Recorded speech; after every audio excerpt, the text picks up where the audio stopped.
100% agreed. The bigger you get, your problems just change and get bigger as well. Yeah, for sure. As far as, let's just say this whole health crisis that's been going on, right? How has that affected y'all? I see that you've updated your headline on the homepage. What other changes have you made yourselves when it comes to your marketing, and what kind of response have you seen from that?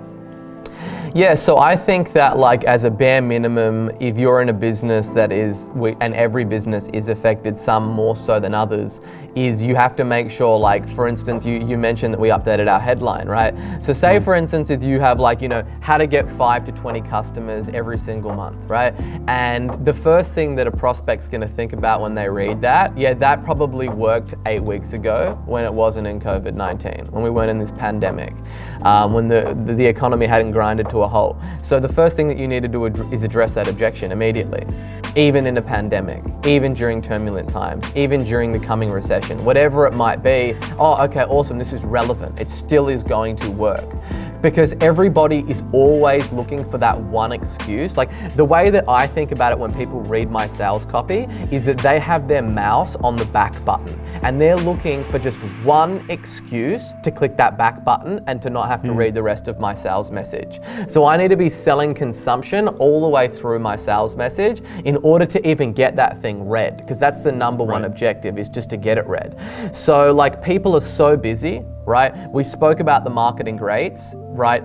God bless their souls, but I think that we've got it much harder than they do in terms of like, if you just look at the noise factor and like how erratic and how much chaos is currently taking place in every single market, even before COVID-19, right? There's just people are getting bombarded with like notifications from 16 different apps. They've got 23 different tabs open, their phone, Slack, Google Chat, everything is going off, Facebook Live, everything's got it's notification hell, right? And the dopamine is flooding their brain like crazy, is that you have to be so talented to be able to capture somebody's attention and then flip it and leverage it and actually turn it into money.